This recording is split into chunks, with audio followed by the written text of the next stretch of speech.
Hello and welcome back to Dr. T's ACT Prep. In this video, I'm going to go through the last portion of the ACT, which is the reading. And just like the TOEFL ITP or the other TOEFL, you're only going to have so many different types of questions, and you don't need to read the passage first. When I first took the ACT, I made the mistake of reading all this stuff and then answering the questions.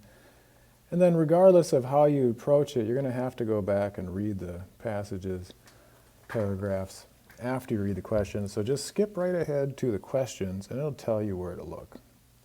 So in passage A, the parenthetical information in line 19 and lines 21 through 23 mainly serve to do what?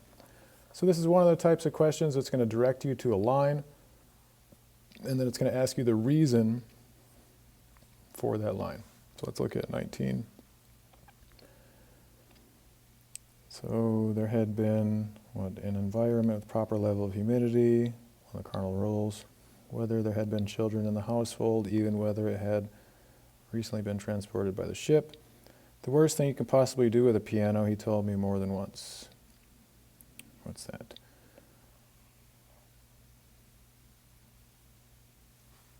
Relative humidity. Yep, so the worst thing you could possibly do, identify certain aspects, no, not really. History, no. Transportation, not necessarily. Rules that they were able to know, but especially how to handle with care. The worst possible thing the worst possible thing you can do with a piano. That's firm belief. Number 2, based on the assertion in paragraph 1 that Luke's attitude about how people treated their pianos seemed to mirror his philosophy in life, lines 25 to 26, so they're directing us where to go. Which of the following statements would most nearly describe Luke's philosophy of life? Let's look at, line 25, 26. His attitude about how people treated their pianos seemed to mirror his philosophy of life. While regretting the depredations worked by children on keyboards and strings, he regarded them as tolerable because the piano was at least used and, as he put it, au sein de la famille, at the heart of the family. So it's better to live a full life and imperfect life than not to participate. So the children are using the piano, maybe poorly, but at least they're using a piano. Life is a fragile gift that must be cherished and kept safe at all times. That's not quite it. Living well is like playing a piano. It requires dedication and practice. I'm not so sure about that. It's important not to take life's opportunities for granted because they may not come a second time. I'm going to go with F there. Number 3, as it's used in line 32, the phrase bit into, it was more than just a junk piece of furniture, but it was that too, and if drinks were spilled and stains bit into shiny finishes, so this is also confirming that keeping the piano safe from number 2 is not the right answer. Bit into means marred or soaked into. Mar is to make a scuff or a scrape or some sort of mark. In the third paragraph in passage B, lines 61 through 65, the author most clearly shifts from blank. So he's going to shift in lines 61 through 65. So enjoying playing chamber music, let's just look a little bit above, and that's exactly what he did until his death a year or 2 later. Lifshitz and Reisman dealt with retirement in different ways, but their stories made me wonder about not only what I'll do with my violin if and when I retire, but also about the very nature of a musician's day-to-day, year-to-year relationship with his instrument. Going back to number 4, shifts from making an argument against musicians selling their instruments to using evidence of his life. Well, sure. Introducing a musician he admires, explaining why people hope. Nope. He's talking about what he's going to do with his life. Examining his own emotions about his violin to explain why musicians must develop a partnership. No. Discussing their connection between other musicians and their instruments and pondering his own connection with his violin. Maybe. But let's look at making an argument. No. Making an argument against musicians selling. Let's go back and just look up before. seemed content to give up his beloved Lorenzo Ostrini when he agreed to sell it to me after the quartet retired. So in the previous paragraph, sometimes you got to read the previous paragraph or the next paragraph, the sentence before, the sentence after, in order to get context. And so then is he making an argument against it? Well, no, I guess not, is he? When I finally met him, he had second thoughts. The Steinhardt played me. I'll sell the violin to you someday, but for now I'm enjoying playing chamber music. Oh, okay, sorry. Lifshitz and Reisman dealt with retirement in different ways, made me wonder about whether or not what I'll do with my violin. So he's not really saying don't sell your violin. He's saying this other guy didn't sell his violin, and he's making a connection. So yeah, and then pondering what he's going to do. J. And then next one, in passage B, a statement that Lifshitz was not merely an excellent oboist, but he was a great artist in lines 44. So Lifshitz was not just a great artist, but he was an artist, not just an oboist. 44, 45. One of the great oboists in his era told about he was trying after performing, so he sold his oboe. On the face of it, giving up an instrument you no longer use seems perfectly reasonable, and there's another example of how he's not making an argument against that. But nevertheless, I was taken aback. Mark was not merely an excellent oboist, he was a great artist. Still, Mark didn't do it alone. He and his oboe did it together. Even in retirement, wouldn't Mark have some sort of lasting relationship with his own oboe that transcended performing on it? So he's questioning why or how somebody could give up their instrument. A fact supported by details about Lifshitz's character, a fact confirmed by experts quoted, an opinion that the author attributes to Lifshitz College, an opinion on the author asserts but does not explain.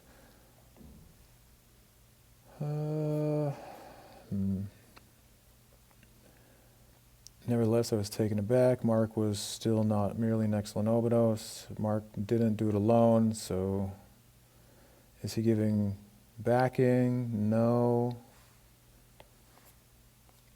Is he explaining details of Lifshitz's career? Not really. He's talking about the retirement. He's not confirmed by experts. And again, not attributing it to anybody else, so then what we're left with is D. Sometimes you can rule out the wrong answers. In passage B, it can most reasonably be inferred that Heifetz's response to the woman who congratulates him is intended to point out that. Passage B, let's look, we got to scan for Heifetz. Scanning, scanning, scanning. Scanning for Heifetz. Heifetz, Heifetz, Heifetz. Here we are in this paragraph. Heifetz leaned over his violin to say that it's open case, listening intently for a moment, and said, "Funny, I don't hear a thing." So passage B can most reasonably be inferred that Heifetz's response to the woman who congratulates him intended to point out the fact that, "Funny, I don't hear a thing," he said. And the woman says, "What a wonderful sound your violin has, Mr. Heifetz." And then she says, "Oh, funny, I don't hear a thing."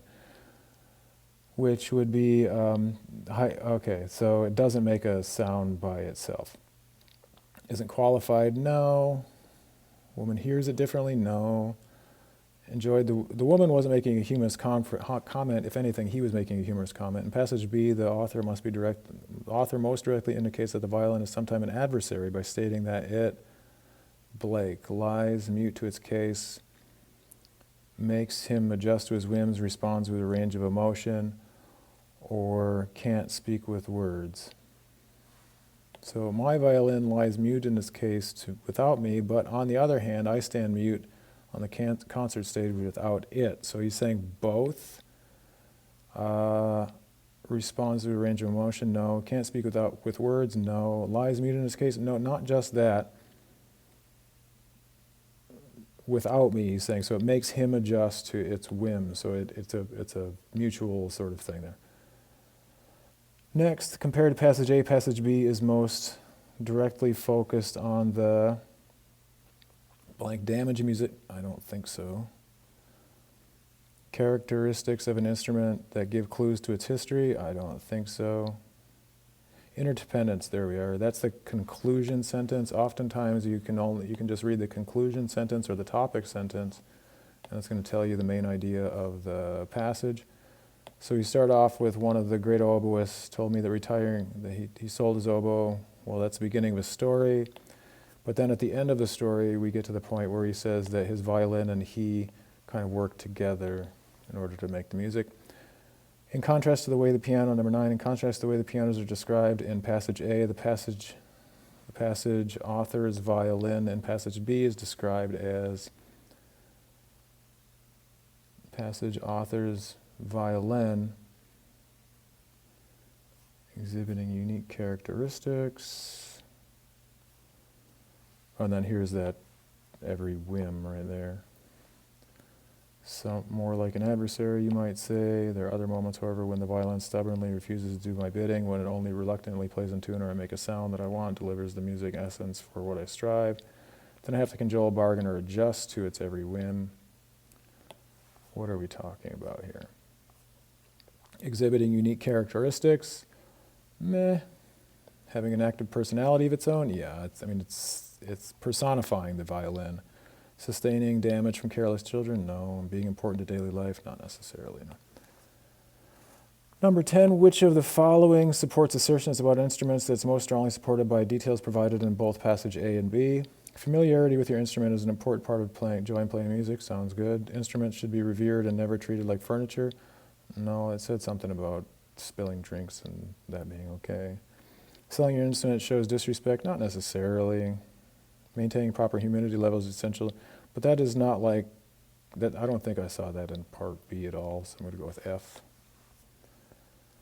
And again, I'm just going to skip right past the passage and go directly to the questions. The main purpose of the passage is to blank. The main purpose is going to be in the topic sentences. So if we read every topic sentence and then also read the conclusion sentence, that's going to tell us the main idea. So we've got, I was never in Kenny Holmes's invention. It was never Kenny Holmes' invention to become a wedding singer.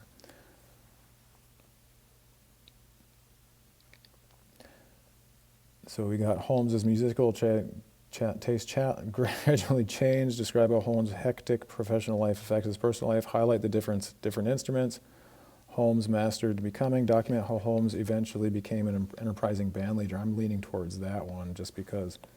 Let's look at the rest of them. We grew up in that kind of atmosphere.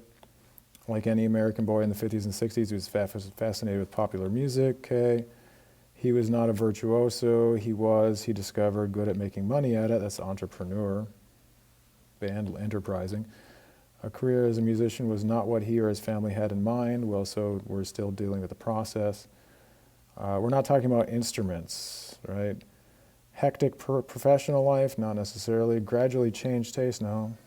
In his mid-20s, he was visiting a brother in Washington, looked to Holmes as a good place to have an ambitious, career-minded black man, but also had a thriving music scene, nightclubs, and the hotel lounges over the next 15 years. In the club scene, after a while, began to wear on him, so his career is changing.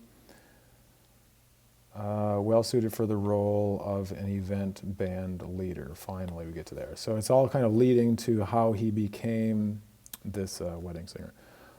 One theme of the passage was that a theme is just also a main idea. One's previous experiences and pursuits can be useful. Well, that's the process of leading up to his success. Talent is the most important factor in achieving. Not necessarily. I did everything I could not to become a guitar player. I went to college, tried to be a psychiatrist, right? What else? He called a small black community. So he didn't master all these different instruments. I go, no. Recognizing one's limitations is necessary in overcoming one's failures. I don't think he's talking about that. Pursuing one's dreams should take precedence over practical matters.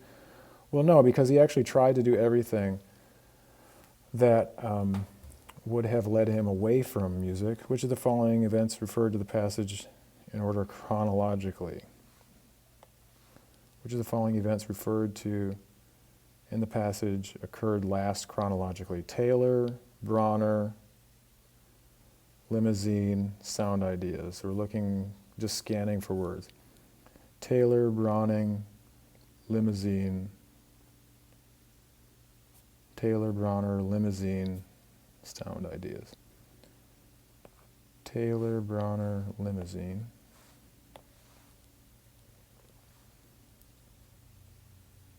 Sound Ideas is here.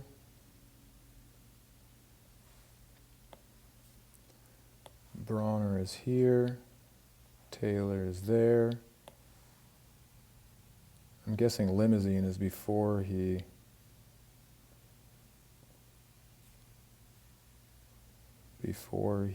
started the band. Where's Limousine?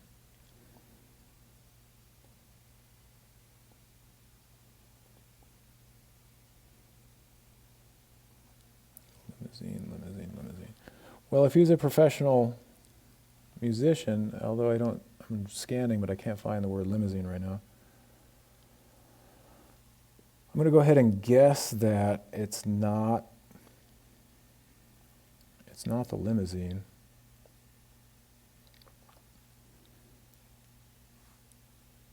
In the 20s, let's see, college, guitar player, continued to play at nightclubs and wrote his own music,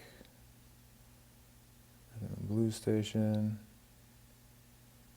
Viennese waltz. And so what are our choices? Taylor, Bronner, Homestead driving, so no to this. So it's either going to be, I'm going to say no to that, it's either going to be Taylor or Bronner. And the drummer, and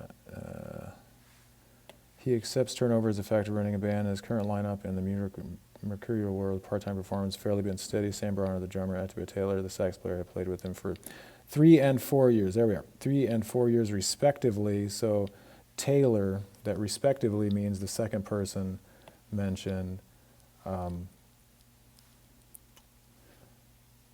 was the 4 years. So Bronner then joined after Taylor. Bronner joined 3 years ago, Taylor joined 4 years ago. Based on the passage, residents in Gordon Heights in the 1950s and 1960s could be described as, so we're going to scan for Gordon Heights, scanning for Gordon Heights. Here we are. Holmes was raised in Gordon Heights on Long Island, in what he calls a small black community founded by like-minded thinkers, families of immigrants and Southern blacks who, as Holmes says, didn't come here to fool around, who handed down to their children their own keen sense of ambition. Artistic and sophisticated, I'm going to say no on that one. Driven and optimistic, keen sense of ambition, yes. The main purpose of the third paragraph main purpose is going to be in the topic sentence and the concluding sentence mostly, so let's read those. Like any American boy in the 1950s or 60s, he was fascinated with popular music. He listened to these, and then down in the last sentence, I can't get no satisfaction, I was addicted. So he really liked popular music, which was the theme of his time, which was normal. To indicate why Holmes preferred rhythm and blues to sing, no, they mentioned both. Parents disapproved of his interest in music, did not mention that. Reveal that Holmes was considered a musical prodigy. Nope. Describe what inspired him to start playing music, yes. The main idea in the fourth paragraph was that, again, same thing, we're just going to we're going to read the first and last sentences. While he was not a virtuoso, so not a prodigy, he discovered good at making money at it. And then the last sentence, we got pretty popular out in the island playing Battle of the Bands, fire halls, high school proms for $10 a night. So he was a good businessman. He was better at business than he was at the actual... Nope, he was actually better at promoting his band. He's able to earn money despite having a limited repertoire. That makes sense. National phenomena. Well, he said something about like out in the sticks or out in the island. And then early success, early on, even if he hadn't taken time to learn more songs. No, not necessarily. G. He's able to earn money despite having a limited repertoire, which is like the number of songs he knew. Based on the passage, the main reason why Holmes eventually preferred playing music at weddings and private parties and music clubs was that well suited for the production skill that helped him control the band's sound, familiar with the country.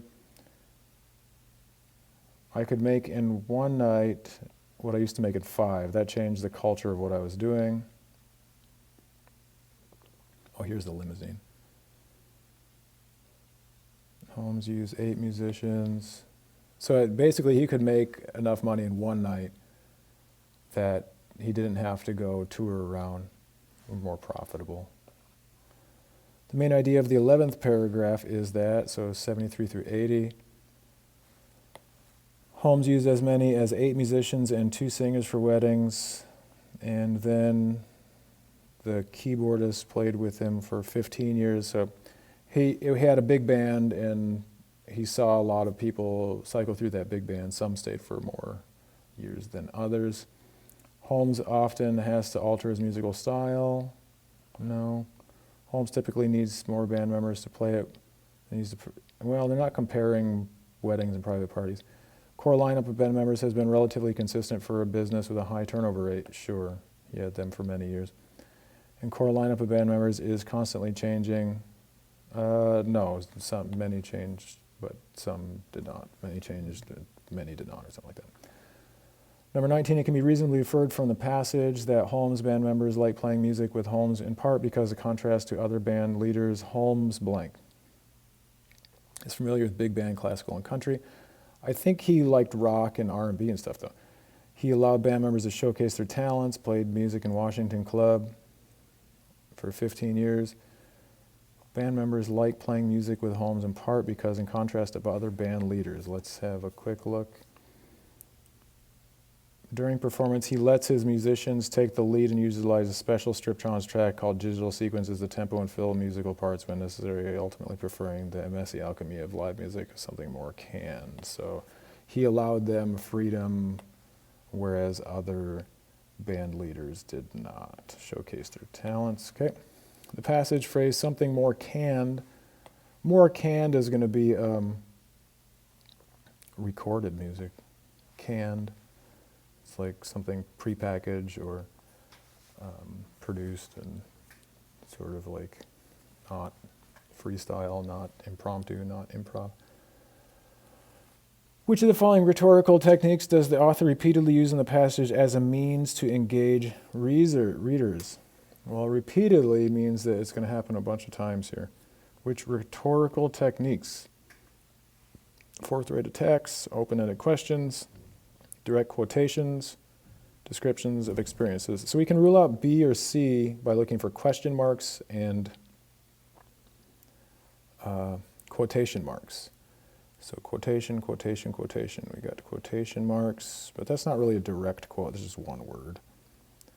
And quotation marks, again, not really a direct quote, just one word. Same thing here, just one word, and then that's not really direct quotes. Just one word, one word here and there. Question mark, question mark, question mark.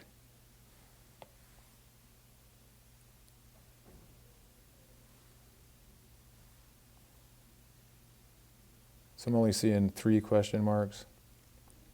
So are there more?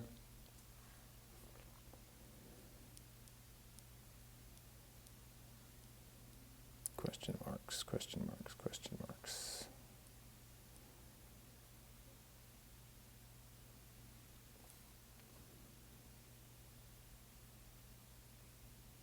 Another question mark, okay.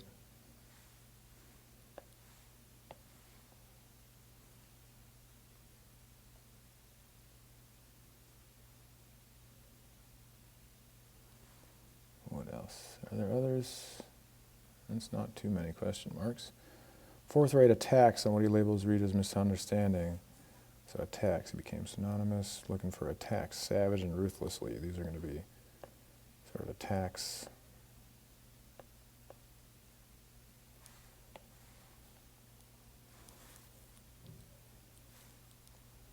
If used carelessly, that's not an attack. Always more face value in a photo. Catastrophic change is not really an attack.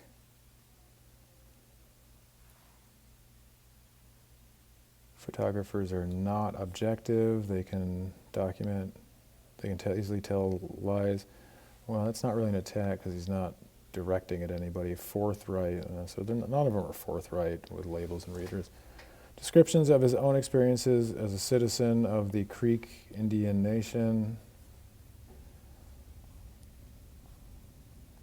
So this would be an example of spending maybe a little bit too much time on one question, where you might just want to check one off and then move along. Direct quotations for past readers in his work. So I'm going to say no on those, obviously. And then B is the only one I'm left with. Got only a limited time here, so let's move on. It can most reasonably be inferred that the author's statements about the educational use of photographs apply to photographs taken from which time period? Any time period since photographs were first taken, the 19th century exclusively. Well, I think I just saw any. Okay, so the educational potential of photographs is enormous. That's just any photographs. Consider some of the many photographs of these. Well, so we're just considering photographs there, but using photographs as an educational resource has a particular challenge and must be done with care. There's always more than face value in a photo, and historical photos of American Indian neurotype. So he's saying always, and he's just giving examples of photos with American Indians. And so in the 19th century, no. Any time period prior to the digital age, no. He's just saying at any photographs. And then that's a no. We're going to be left with F. 23, which of the following words is most nearly given a negative connotation in the passage? Educational? No. Old in line 10. As Indian people struggle to adapt to catastrophic changes in their old ways of living? Maybe. Romanticized in line 28. These efforts generate a legacy of photographic images in the American people that can be asserted as rich educational resources, but if used carelessly, they can also feel romanticized and stereotypical. Romanticized and stereotypical, both together, are definitely negative, so I'm going to go with that. Which of the following actions referred to in the passage most clearly characterizes a hypothetical event rather than an actual event? Traveled to in line 17. That doesn't sound hypothetical at all. But let's see. Line 17. Travel treaty rights to use in front of Indian delegations that traveled to Washington. No, that's literal. Defend, line 18. Had leading the way of life to commercial photographs carrying. Sorry. Defend tribal treaty rights. No, that's literal. They're defending with words, but they're still defending. Farmed in line 72. Teaching and guide them toward a better way of living. The Apaches had long farmed as a part of the traditional life. That's also literal, so it must be the last one. Stand next to. Well, yeah. I mean, that's I can know that without even looking. So when we stand next to something, we're usually not standing next to it. But it means that we're like on par with or something. Number 25, particular photographs of Goyethle are referred to and described by the author supporting his claim that. Accuracy, let's look for a scan for Goyethle. Here it is. Consider some of the many works from him. The Apache man whom the Mexicans named Geronimo. He and other Chiricahua Apaches fought a protected war from this to that against the United States for the right to living in their traditional homelands. Anything else? Goyethle and 3 other Chiricahwas in their camp. One photo shows him just prior to surrendering. What else? Another well-known studio portrait, 1890, possesses a rifle. A few years later, photograph again, this time more pastoral pose in place, a melon in a garden. And then, what else? In addition to conducting background research, try putting yourself inside these photos and stand next to. Goyethle. All right, let's read the possibilities here. Accurately understanding a photograph depends on knowing in circumstances which photograph was taken. Photographs can be used to date events in the life of a legendary figure. Both of those seem reasonable. Anyone can control his or her public image by becoming more involved in the field. No. The merits of a photograph from the 19th century depend on who took the photo. No.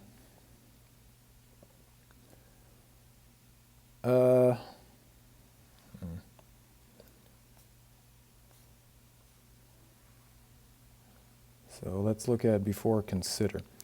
These efforts generated a legacy of photographic images in the American Indian people that can serve today as rich educational resources, but if used carelessly, they can feel. So that's going to be about context and not, this isn't about historical, just preserving history. This is about understanding, and then the previous sentence and the concluding sentence of that paragraph before they mention Goyethle talks about how they can be misused.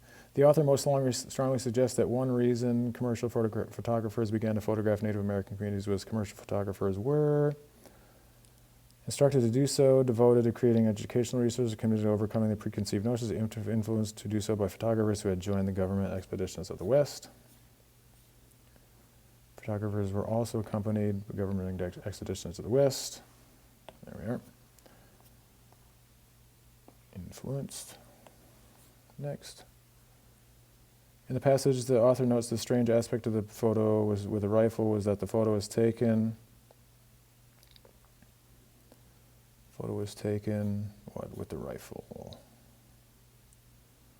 Late 19th century Geronimo's dangerous photo personifies a renegade image was taken about 2 to 4 years after Goethe surrendered, and he was a prisoner.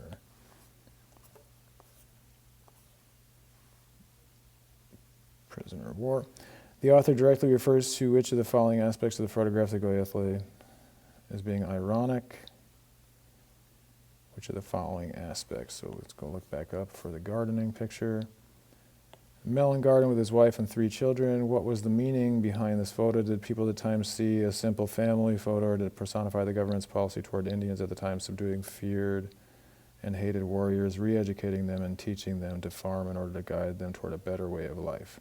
Ironically, the Apaches had long farmed as a part of way of traditional life they fostered. Okay. And so it would be ironic if the government thought that they were portraying, that they were teaching the Indian man to do something when they had done that for so long already. Yeah, that's that one. 29, the author indicates that for the sake of unbiased interpretation compared to reading written documents with care, reading photographs with care is, well, I mean, just on the face of it, it's just as important, but let's look back up at that line.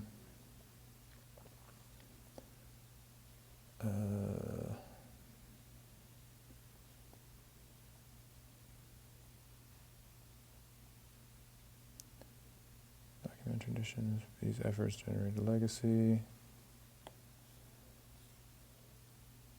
There is more face value, photography's rise, as Indian people, as Indian cultures, Indian delegations, photographers were accompanied, Indians. Let's look at the conclusion. Photographs are not objective, they can easily tell as much as any written document, so same. 86, the word framed is used figuratively to describe. Framed with factual information and viewed empathetically, each photograph can reach us. So framed is like context, background research, yes. Well, it's not literal. Technique and displayed with factual information, not necessarily. It's going to be understood with surrounding information. And it's definitely not the actual framing. This is a figurative framing, not a literal framing. Almost there. The fourth passage, lines 63 through 71, marks a shift focus of the passage. So let's look at the fourth paragraph, the previous paragraph, and let's look at this. The cactus has no leaves, trunk is pleated, accordion can swell tons of water. So we're talking about cactus, leaves, water, rains predictably, precipitation, scoring the soil facilitates. We're talking about how water is stored in cactuses, and then some desert animals. We move from flora to fauna. Plants that store water, animals that go into dormant, desert dwelling plants. Yeah, that's that one. Based on the passage, the author's use of the word measuring in line 12 most nearly describes the way that some desert plants, line 12, for maturity for some achieve this balance bottom tightrope by measuring rainfall. Well, they're not literally measuring, they're like, it's a plant, so it's It's got some sort of lever in there or something. Have roots that are extremely sensitive, have methods of delaying seed germination. That sounds good. Are visibly vigorous. Well, no, can calculate. They're not calculating, they have brains. It's that one.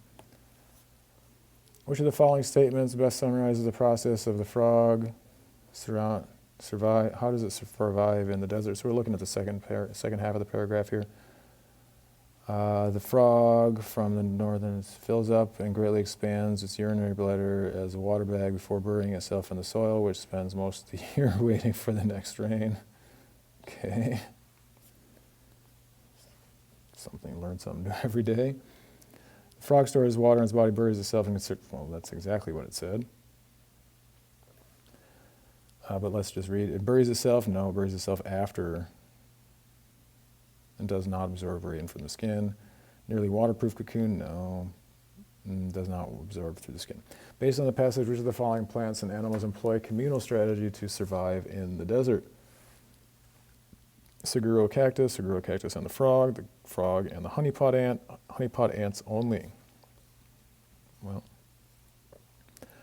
I don't see anything about animals before that paragraph here, so if they're going to be talking about mutually beneficial or whatever, then different. So this is about frogs, this one is about ants. Typically feed each other to the others, so they're working together. The communal strategy, that's the ants. Passage most strongly suggests, compared to the frog, the honeypot ants are unique in that they can store water inside their bodies, live in Australian desert, combine water storage and energy storage with during dry times. Collectively called honeypot, have evolved a solution that combines water storage with energy storage. There it is, plain as day. Water and energy storage. And here we are. Which of the following provides the best paraphrase of lines 7 through 11? 7 through 11 says, the plant's challenge is to be quick enough to respond to rain so that they can produce their seeds before the earth dries up again, while not jumping the gun to start growth until there's sufficient water for them to grow to maturity. So they have to